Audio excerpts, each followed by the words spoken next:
why we solve impossible things. You know, when I was a kid, I didn't think much about being an entrepreneur. I just wanted to understand how things work. How does electricity move? Why do rockets fall? Why aren't we on Mars yet? And later in life, I realized something simple. Every big problem humanity faces exists because somewhere along the way, we decided it was too hard to solve. That's it. That's the real reason. Most people look at the world and ask, what's realistic? But progress doesn't come from asking what's realistic. It comes from asking, what if we're wrong about the limits? Because impossible is just another word for waiting to be rethought. When I started Tesla, people laughed. They said, you can't compete with the car industry. When I started SpaceX, they said, rockets can't be reusable. NASA already tried. When I talked about colonizing Mars, they said, why bother? Fix Earth first. And when we started Neuralink, people said, you're crazy. You can't merge the brain with machines. Maybe they're right. Maybe it is crazy. But here's the thing. If humanity stops doing crazy things, we stop evolving. The point isn't to be right all the time. The point is to try to push the frontier of what's possible until something gives way. That's how progress happens. It's not clean. It's not safe. But it's the only way forward. When you solve big problems, you don't just create wealth, you create meaning. Because value isn't just measured in dollars. It's measured in what you build, in what survives after you're gone, in how far you push the human story forward. That's what drives me. That's what drives all true innovation. So let's talk about how we do that, how we turn impossible problems into progress. The energy problem, Earth's dumbest experiment. You know, sometimes I think we're running the dumbest experiment in human history. We're taking carbon that's been locked underground for hundreds of millions of years, and we're just releasing it into the atmosphere year after year, ton after ton, as if nothing bad could possibly happen. It's like lighting your house on fire because you want to stay warm for one more night. This is what I mean when I say we're doing something insane. People say, well, fossil fuels are efficient. Sure, they're convenient. They got us here to modern civilization, to progress, to comfort, but they were never meant to last forever. They were a bridge, and we've stayed on the bridge for too long. Now it's starting to crack. Here's the physics. Earth's atmosphere is a delicate system. It balances incoming and outgoing energy through what's basically a thin blanket of gases. That blanket protects us, and it keeps our oceans liquid, our plants alive, our temperatures stable, and we've been tearing holes in that blanket for about 200 years, all for short-term gain. Now, some people still call this a debate, but the truth is physics doesn't care about politics. CO2 doesn't care if you're left or right. It just traps heat. It's math. And math doesn't negotiate. At Tesla, we decided to do something about it. Not because it was easy, because it was necessary. The mission was clear, accelerate the world's transition to sustainable energy. We didn't want to just make electric cars. We wanted to make electric cars that people actually want to drive. Because sustainability only works if it's better performance, better design, better experience. That's how you change behavior, not by guilt, but by desire. We started small, one car, then another, then a factory, then a global energy network. We built solar roofs, battery storage systems, and a charging infrastructure that now spans continents. Because it's not enough to build a company. You have to build an ecosystem. That's how real change scales. People used to ask me, Elon, why risk everything on this? And I'd say, if the future is going to happen anyway, why not make it a future worth living in? Because the alternative is to sit back and watch Earth become uninhabitable one comfortable year at a time. And that's not a risk I'm willing to take. This is what solving big problems looks like. It's not glamorous. It's not safe. It's physics, engineering, and sheer stubbornness. But when you get it right, you change the trajectory of civilization. That's what Tesla was about. That's what it's still about. And energy was just the first step. Rewriting the rules of transportation. The lights brighten. Elon smiles, slightly energized now. Transportation is the nervous system of civilization. It connects everything, people, cities, trade ideas.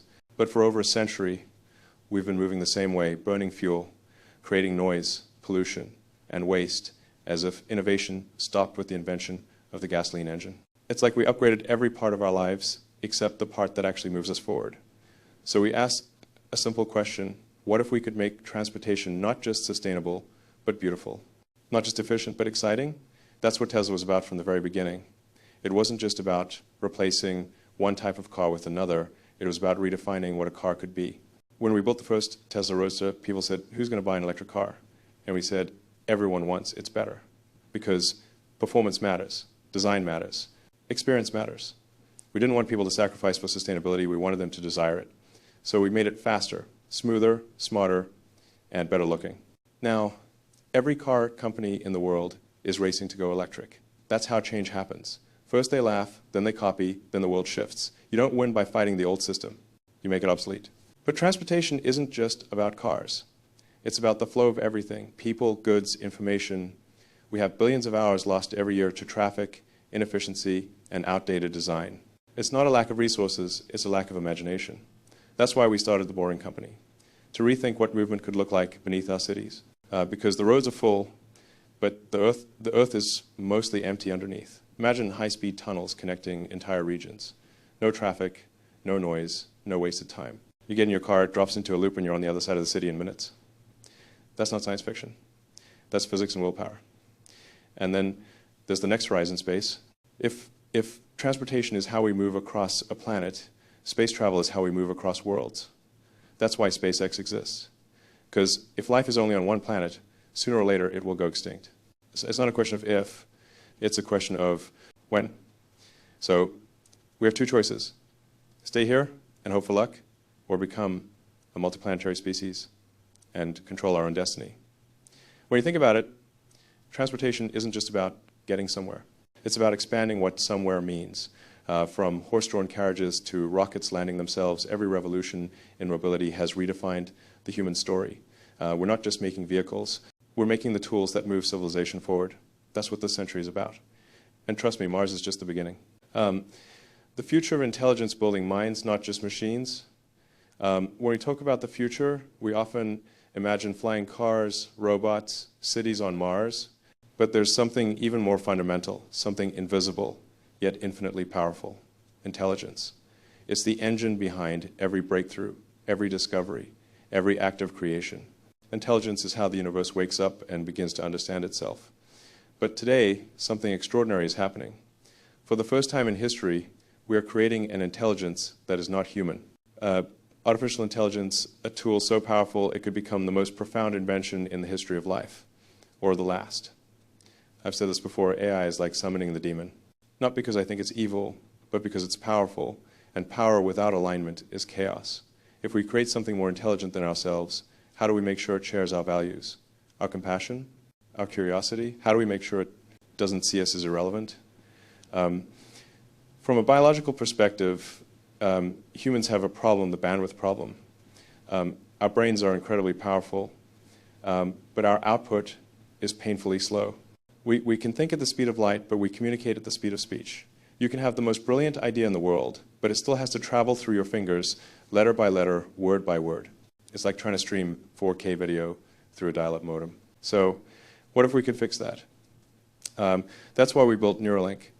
It started as a medical technology, a way to restore movement to the paralyzed, to bring sight to the blind.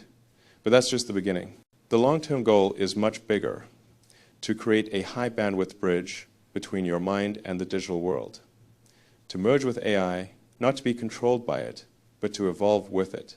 Imagine a future where your thoughts can interface directly with knowledge, where learning physics is as natural as remembering your own name, where creativity is unbounded by the limitations of language, where your brain can collaborate instantly with others, a global shared intelligence.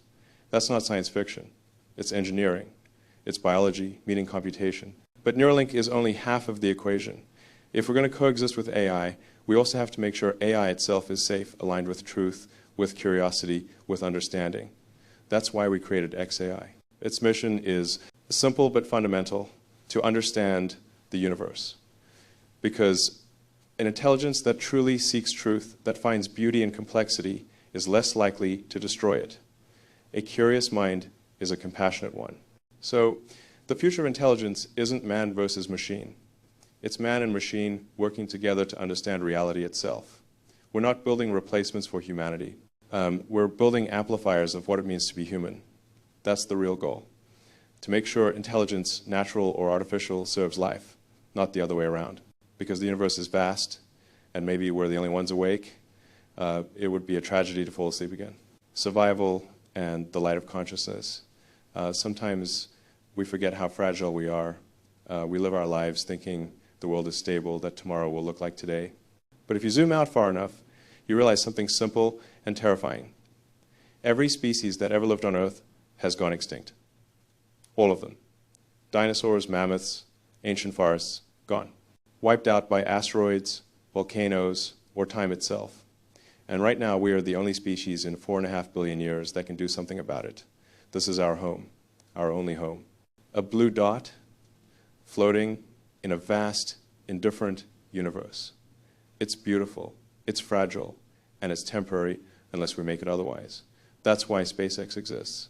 Not to launch satellites, not to make rockets for fun, but to make life multiplanetary. It's humanity's life insurance policy.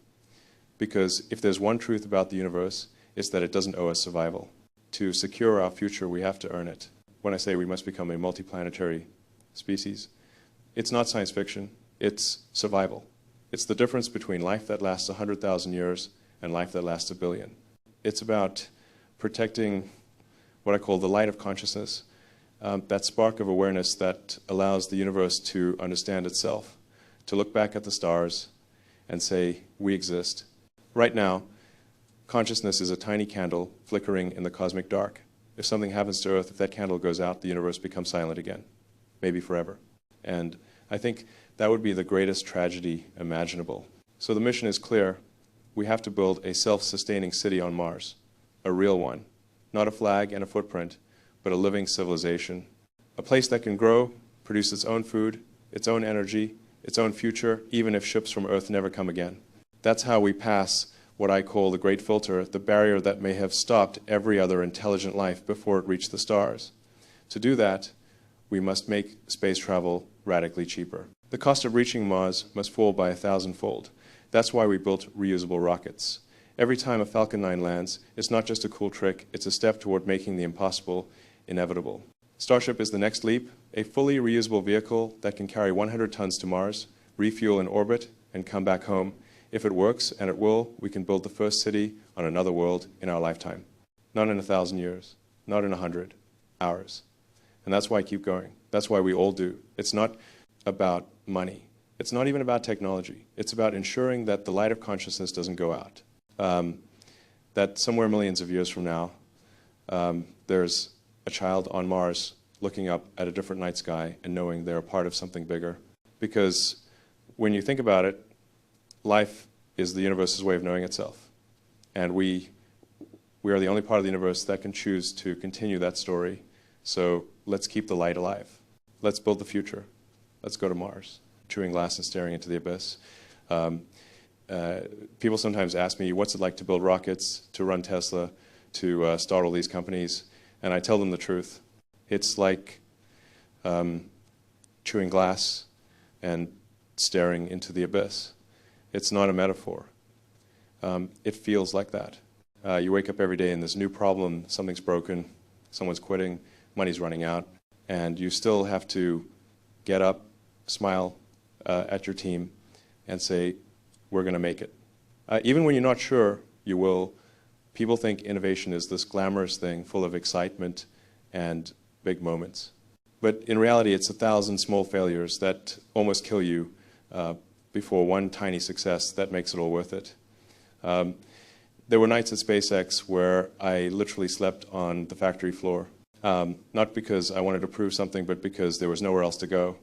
We were running out of money. Our first 3 rockets exploded. The 4th one, it had to work. If it didn't, SpaceX would be dead. Tesla too. Everything would have ended right there. When Falcon 1 finally reached orbit, I cried. Not because we won, but because for the first time, we didn't lose. And that was enough. The thing about doing impossible things is that you don't get to rest. The moment you succeed, the world just raises the bar. You land a rocket, they say, okay, now make it reusable. You make it reusable, they say, now send it to Mars. You reach Mars, they'll say, Why not Alpha Centauri? And honestly, that's okay, because that's how progress works. But you have to learn one thing. You can't do it for approval. You can't build a better world to be liked. You do it because you have to, because you can't imagine doing anything else. That's what purpose is. It's not about comfort. It's about meaning. And meaning always comes with pain. When people talk about work-life balance, I don't really know what that means. There's just life and what you choose to spend it on. And for me, that's building the future. Even if it breaks you a little along the way, there were times I thought it was all over. I've cried, I've been exhausted, I've been alone. But then I look at the teams, at the people who still believe, and I realize we're not just building machines, we're building hope. And hope is a powerful thing. You see, pain is temporary, but the things we build, they can't outlast us. Every rocket that flies, every car that drives itself, every battery, every solar panel, they're all pieces of a future where humanity survives. Sometimes it feels like chewing glass, but that's the price of doing something that matters. If you're walking a hard path, if you're tired, if you're doubting yourself, remember this. Everything great that has ever been built was built by people who refused to quit when it got hard. The world doesn't need more comfort. It needs more courage. Keep building, keep believing, keep going. Because if we stop now, the future stops with us. Part 6, the algorithm of progress, free speech, and the source code of civilization. There's something I've been thinking about a lot lately, something fundamental. It's not about rockets or cars or energy. It's about the operating system of civilization itself. If humanity is a computer, then ideas are its code. And the way those ideas evolve, that's our algorithm of progress. Every invention, every revolution, every leap forward we've ever made started the same way with a conversation, a disagreement, a spark between two minds that didn't see the world the same way. That's how progress works. It's not clean, it's not polite, it's messy, it's uncomfortable. But that tension, that friction is where truth emerges. That's why I believe so deeply in the importance of free speech. Because free speech is the source code of progress. It's how ideas compete, evolve, and adapt to reality. Without it, civilization becomes a closed system. And closed, they stop learning, they stop improving, they decay slowly at first, then all at once. When I bought X, formerly Twitter, a lot of people didn't understand why. They said, why would a rocket guy care about a social platform? But here's the thing, if humanity loses the ability to speak freely, to debate openly, to question everything, then nothing else we build will matter. Not the rockets, not the cars, not even Mars. Because without freedom of thought, we stop being human. We've seen this before in history, over and over again. Civilizations rise, reach incredible heights, and then collapse, not because they ran out of resources, but because they ran out of courage to question themselves. They silenced dissent. They punished curiosity. They forgot that truth is not something you own, it's something you earn again and again. If we want to keep advancing, we have to keep that algorithm alive. That means allowing people to speak even when we disagree, even when it hurts, especially when it hurts. Because if you can't question, you can't learn, and if you can't learn, you can't evolve. And evolution is the whole point. Look, speech without responsibility is chaos, but censorship without humility is tyranny. The balance is hard, but it's worth protecting. Because progress isn't made by agreement, it's made by disagreement, handled with wisdom. That's why I call it the algorithm of progress. Free minds, free exchange, free evolution of ideas. That's what got us here. That's what will take us forward. We can build rockets that reach Mars. We can build AI that thinks. But if we lose the ability to think for ourselves, none of it will matter. The future belongs to those who can keep speaking when silence feels safer. So keep talking, keep questioning, keep pushing. Because every great civilization was built on a single powerful idea, that truth can only live where minds are free. The price of solving big problems, chewing glass, people often talk about innovation like it's this beautiful thing, a spark of genius, a eureka moment. But in reality, it's not like that at all. Innovation, real innovation, feels more like pain, like eating glass. and staring into the abyss. When people look at Tesla or SpaceX today, they see success. They see rockets landing, cars selling, factories buzzing, but what they don't see is the endless tunnel of failure, fear, and fatigue that got us there. Starting a company is like chewing glass. You spend your days biting into the hardest, sharpest problems imaginable, and you just keep going, even when your mouth is bleeding.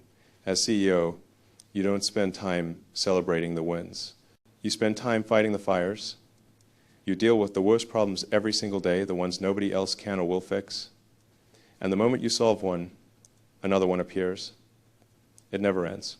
That's what chewing glass means. It's not poetic. It's just the truth.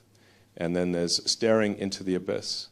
That's the other side of the coin, the quiet, suffocating fear that your company might die tomorrow. Every day, you wake up thinking, what if this is the day it all collapses?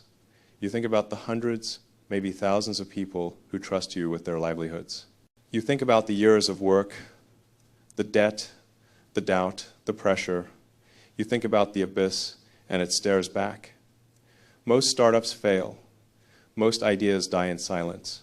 And yet, somehow, you have to keep believing, because if you don't, no one else will. In 2008, I faced that abyss twice. It was the darkest year of my life. The global financial system was collapsing. Investors were vanishing. Every phone call began with bad news. At SpaceX, we had failed our first 3 launches. Every time a rocket exploded, a part of me did too. We had enough money for one final attempt. If the 4th launch failed, SpaceX would be gone forever.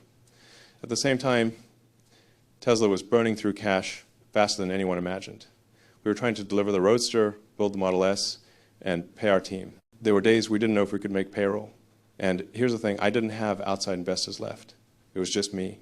Everything I'd earned from PayPal, almost gone. I had a choice, save one company or try to save both and risk losing everything. Logic said, pick one. My heart said, save them both. So I split the money, half to Tesla, half to SpaceX, enough to give each one last chance. And then I just hoped that somehow reality would bend. In September 2008, the 4th Falcon 1 launch succeeded. For the first time in history, a privately developed liquid-fueled rocket reached orbit. 3 days later, NASA called. They offered SpaceX a $1.6 billion contract to resupply the International Space Station. Just like that, SpaceX was saved. But Tesla was still dying. Our final funding round hung by a thread. Meetings failed, deals fell apart, investors panicked, and then on Christmas Eve, the money came through. The deal closed literally in the final hour of the last possible business day, 6 p.m., December 24th, 2008. We called it the Christmas miracle. But it wasn't luck. It was persistence. It was pain. It was refusing to stop chewing glass. That's what most people don't understand. The pain isn't a side effect. It's the process. If you want to build something truly new, you will bleed for it. You will lose sleep, friends, money, and sometimes your mind. And that's okay. Because creation, real creation, is never comfortable. It's war with entropy itself. Every great invention, every great company is born from someone willing to endure a ridiculous amount of pain for something they believe matters. That's what chewing glass really means. It's not about suffering for suffering's sake. It's about the emotional endurance to face impossible odds and keep walking anyway. And when people ask, why do you keep doing this, why not stop? The answer is simple, because I can't not. When the mission matters that much, you keep going no matter what the cost is. That's the price of progress. And if you're not willing to pay it, you'll never change the world. Becoming the magicians, building the future. Sometimes people think the future is something that just happens, like a wave that's already rolling, and all we can do is ride it. But the truth is, the future is built by people, by engineers, by scientists, by dreamers, by you. Every civilization has its builders. The ones who look at a world full of problems and decide not to look away, the ones who decide, this is not someone else's job, this is mine. That's how the pyramids were built. That's how electricity was harnessed, that's how we got to the moon, and that's how we'll become a multiplanetary species. When I think about what drives progress, it always comes down to a few simple ideas. They're not complicated, but they require discipline and courage. The first is focus on signal over noise. At Tesla, we don't spend money on advertising. We don't buy TV commercials or glossy magazine spreads. We put every dollar into making the car better. Because no amount of marketing can make a bad product good. Signal is the product itself, the real value, the thing that actually improves people's lives. Noise is everything else. Meetings, politics, PR, the stuff that makes you look productive but doesn't actually create progress. And here's the trap. Most of the world runs on noise. It feels comfortable, it's measurable, it looks busy, but the real work, the work that changes the world, is quiet. It's done by people who care more about the outcome than the applause. So if you want to build something that lasts, focus on signal. Ignore the noise will always be louder, but the signal, the truth will always outlive it. The second principle is what I call building your semantic tree. Think of knowledge as a living organism. The fundamentals, physics, math, logic, these are the trunk and the main branches. If you only learn the leaves, you have nothing to hold them up. But if you understand the trunk, if you understand why things work, then you can grow endlessly. That's how we operate at SpaceX.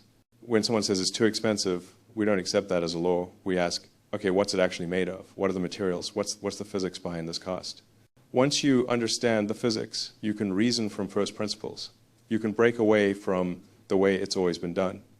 And that's how you make real innovation happen. That leads to the third thing, take risks. This might be the hardest one, because our whole system teaches us to avoid failure. In school, if you fail, you get punished. In society, if you fail, people laugh. But in engineering, in creation, failure is not just acceptable, it's necessary. You learn by failing. You build rockets by blowing them up. You make progress by being wrong and then correcting it faster than anyone else. When you're young, that's your advantage. You have time, you have freedom. You don't have a mortgage or kids or obligations tying you to predictability. That's when you should take the biggest swings. Because every year that passes, your tolerance for risk goes down. If there's something you want to build something that could make life better, don't wait. Start. Even if it's small, even if it's messy, even if everyone around you says it's impossible. Because impossible things have a funny habit of becoming inevitable once someone actually tries. There's a quote I love from Arthur C. Clarke. He said, "Any sufficiently advanced technology is indistinguishable from magic." And I think about that a lot. Because if you go back 100 years and show someone a smartphone, they'd call it sorcery. They think it's beyond human power. But it's not magic. It's just science done well enough to feel like it. So when I say be the magicians of the 21st century, I don't mean illusionists. I mean creators. People who understand the laws of nature so deeply they can bend them to make new realities. That's what engineers are. That's what scientists are. That's what dreamers are. You are the magicians. And the truth is, we need you now more than ever. We are running one of the dumbest experiments in human history, heating our planet, depleting resources, pretending it's someone else's problem. But it's not someone else's problem. It's ours. And the good news is that it's also solvable. If enough people dedicate their lives to solving the right problems, we can fix this, we can build a sustainable future, we can explore other worlds, we can make consciousness multiplanetary. That's the real mission. So here's the call to anyone listening, watching, who feels that restless pull inside. Don't ignore it. That's your compass. That's your sign you're meant to build something. Be useful, contribute more than you consume, spend your life creating instead of complaining, because civilization only moves forward when people stop waiting for permission and start building anyway. One day, someone will look back at this century and call it the moment humanity decided to grow up, to stop destroying itself, and start building a future worthy of its potential. And when that happens, they'll remember the people in this room, the ones who believed that science could be beautiful, that hard problems were worth solving, that magic could be engineered. So go. Take the risk, build the thing, create magic. Because the future of humanity isn't written, it's built. But we have a choice. We can add something to that story, something that says we were here. We cared, we built, because that's what makes us human. We take chaos and we turn it into meaning. So keep building, keep dreaming, keep pushing forward no matter how dark it gets. Because every time we solve the impossible, we remind the universe why consciousness was worth creating in the first place. Thank you.